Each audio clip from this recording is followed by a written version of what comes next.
Hello there friends and foes, this is Advanced Guide for Light Assault. So as usual, let's start with primary weapons. It is worth noting that Light Assault and Engineer share the same pool of weapons. So once you buy something for Light Assault, it is automatically unlocked for Engineer.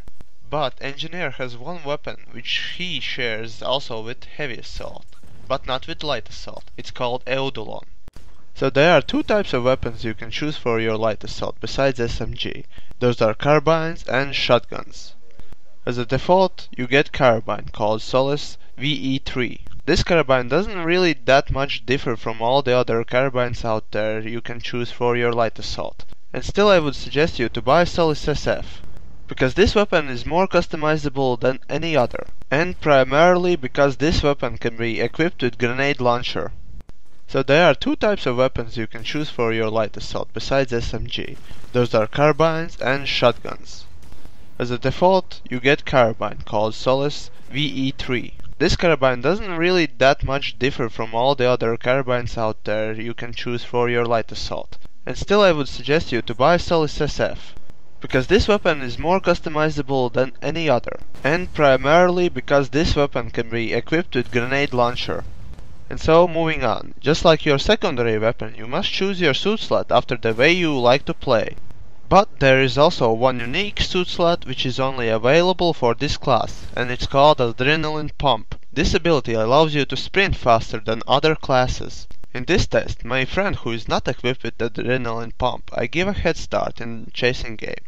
So we run at least 50 meters, and I still manage to catch him and even overrun him. This is the effect you can gain by having Adrenaline Pump, which can also help you to evade some bullets. And so moving on to the main part of being a Light Assault, the jetpacks.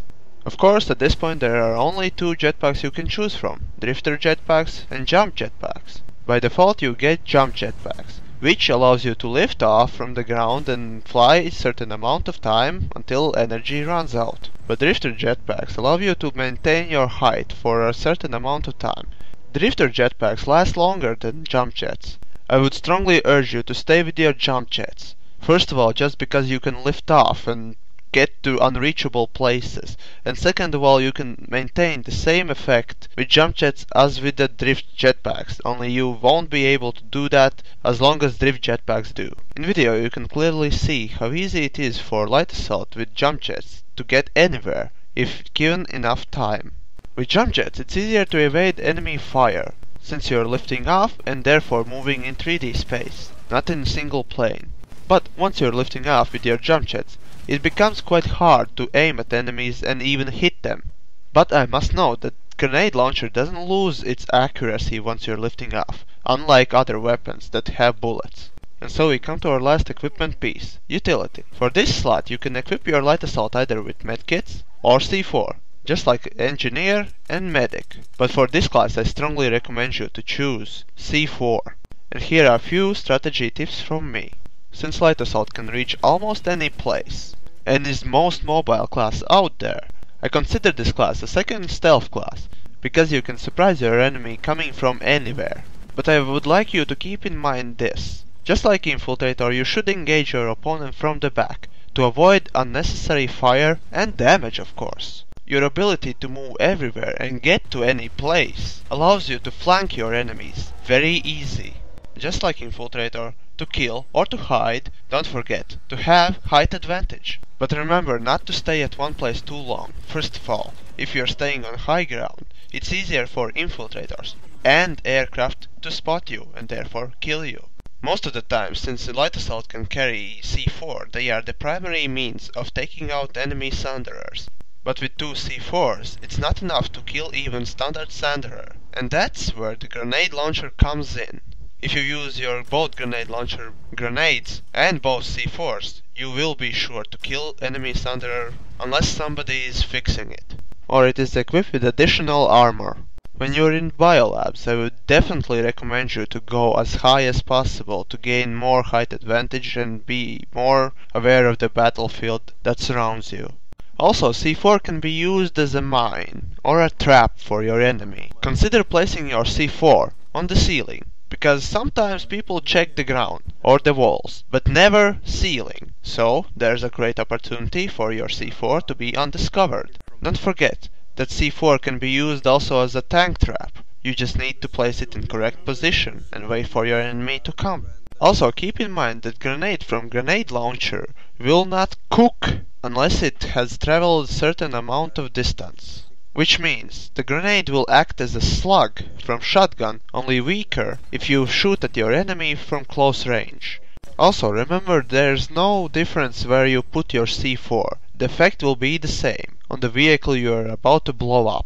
C4 is a great tool for destruction of all kinds of vehicles, and it's up to you, your imagination and creativity. Here is one that probably you have seen done in Battlefield and several other games. For another, quite similar but different idea, check out my Infiltrator Advanced Guide, strategy part of course. Also remember, no matter from what height you are falling, you always can stop your fall with both jetpacks. The key is always on the time when you trigger the jetpack. And just like Infiltrator, in close quarters, you must be willing to use your knife to get rid of your enemies, and using your jetpacks you can get rid of your enemy much faster than usually. As you might know, jumping out of moving vehicle will give you inherited velocity, unless you have ejection system equipped with this vehicle. Using this inherited velocity you can launch yourself with your jetpacks on much higher and further places than usually. Use this idea with your flash, which could be equipped with a turbo, and launch yourself either over the walls or towers or wherever not. Speaking of towers, as you saw in the video, you can launch yourself only using your jetpacks on the second floor of the watchtower. Use this strategy to overcome your enemies.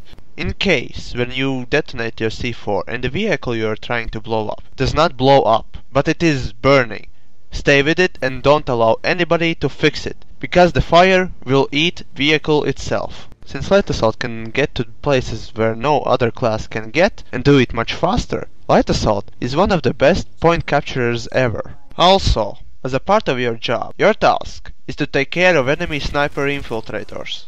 And so guys, I hope you enjoyed this guide, and I would like you to like this video, subscribe to my channel of course, and comment, tell me what you liked or didn't. And of course join the Woodman server, Vanu Sovereignty and KOTV clan.